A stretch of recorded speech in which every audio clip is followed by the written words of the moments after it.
And welcome back to our unit about water pollution. In this podcast, we're going to take a look at the major water pollution problems affecting oceans. All right, and so the big thing that you need to remember about the oceans, as far as the pollution, is that most ocean pollution originates on land. It's not an ocean problem; it's a land problem. And if it's a land problem, it's a human problem. So when we're talking about oil and toxic chemicals, we're talking about plastics, we're talking about anything that's in the ocean, almost all of it comes from land. So the key to protecting the oceans then is to reduce this flow of pollution from the land and the air, predominantly from power plants and industrial plants, etc., where they deposit pollutants such as mercury and etc.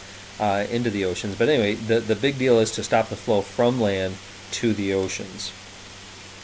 When you're taking a look at lesser developed countries, they're still oftentimes just dumping their sewage right into the oceans without treatment, with the idea that if they dump it into the deep ocean, it's going to help dilute, disperse, and degrade the material. And it's not that it doesn't do that, and if you had very small quantities, it wouldn't be as much of a problem, but the more you put in there, it eventually does become a problem. So that's not really a good strategy to use. We have the same issue here in the U.S. Prior to the 1970s, we dumped all sorts of things in the ocean, particularly in coastal communities. Our raw sewage. We put in nearly 100,000 barrels of radioactive waste between the Pacific Ocean and off the East Coast as well. We would dump industrial waste and industrial effluent out of pipes right into the ocean. And we just throw construction debris in there. And so there's all sorts of things we're dumping in the ocean. So Congress, in the environmental decade, the 1970s, they put an end to it. It says, look, if there are certain things we do still put in the ocean, but you have to have a permit to do it. We have to know what we're putting in there and why we're putting it in there.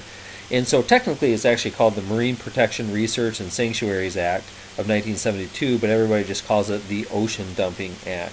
And so you're going to need to take a look at that particular act for your upcoming unit assessment. There's all sorts of things that come off from the land, things we've already mentioned ad nauseum, but just as a quick review, we're talking about nitrogen oxides from cars, from smokestacks, etc., that eventually will make their way into the ocean, whether it's through acid rain or through river effluent. There's heavy metals that come from industry. Cities, we're dealing with a lot of runoff from roads. You also have sewage from our sewage infrastructure that sometimes get overwhelmed and get dumped into eventually making their way out to the ocean. That brings bacteria and viruses. We have leaking septic tanks again. All this eventually closes beaches. We have regular beach closures in our area, and certain beaches are more susceptible to that. So a lot of the things, in terms of construction sites, farms, etc., we've already discussed. One thing that we haven't mentioned are these red tides that occur, and these red tides that plague the Gulf of Mexico in particular. These are always going to be toxic. So we showed you the blue-green algae that forms in Lake Erie. The Gulf of Mexico will get these red tides or crimson tides. Another major source of pollution is plastics, and believe it or not, we've talked about these large gyres. Now, in this particular slide, we're talking about 2 gyres. There's a half dozen of these gyres that are just below the surface of the water, and each of these are bigger than the size of Texas.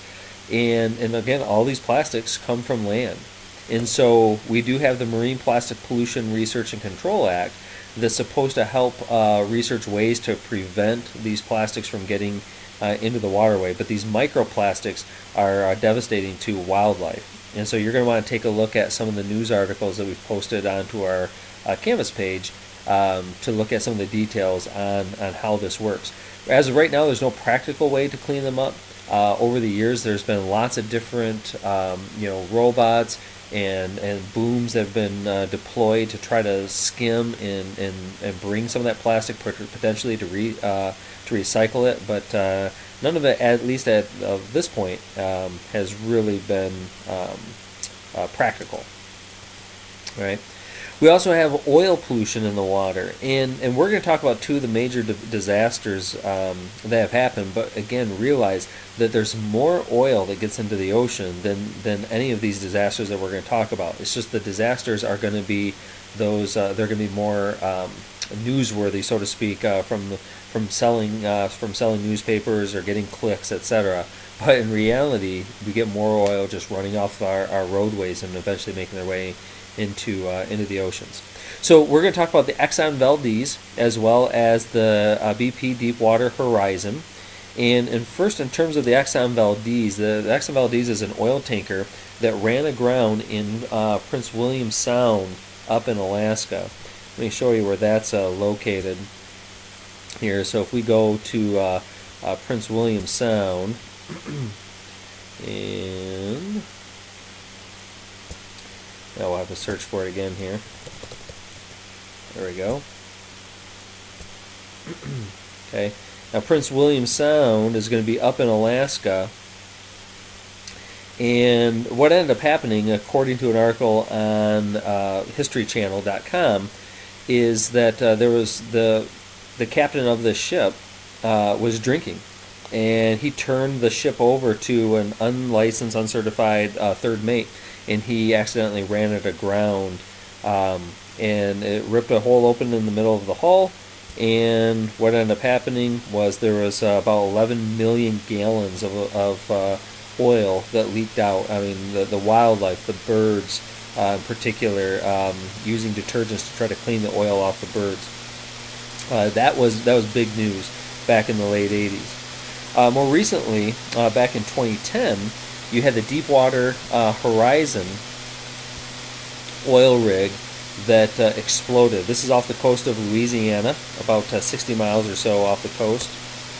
All right, and this burned for days and leaked oil for weeks. And essentially, what ended up happening, I think in total, about 250 million gallons of crude oil leaked.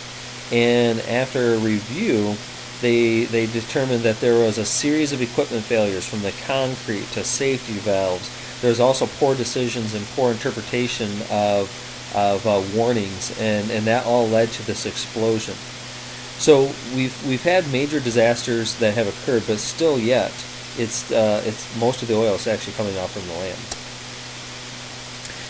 The deal with the oil, you have these volatile organic hydrocarbons. Volatile meaning that it gets into the vapor phase, but it will exist in the gaseous phase in the water, and that's going to kill a lot of aquatic organisms. You also have these big tar-like globs that come up to the surface. They coat the animals. They end up on beaches, and then the heavier components end up sinking to the bottom, and that impacts the shrimp and some of the other benthics. And so it's a pretty big deal.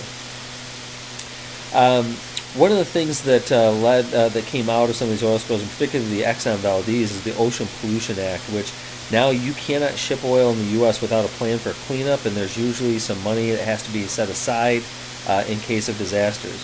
One way of preventing these was simply to have double hulls. You know, you have an outer hull and then you have an inner hull, so that if you do happen to run aground, there's an inner hull that actually holds the oil within there, and that would prevent it from leaking out. All right. So in the next podcast, we're going to take a look at how we can deal with all this water pollution as a whole. We'll see you next time.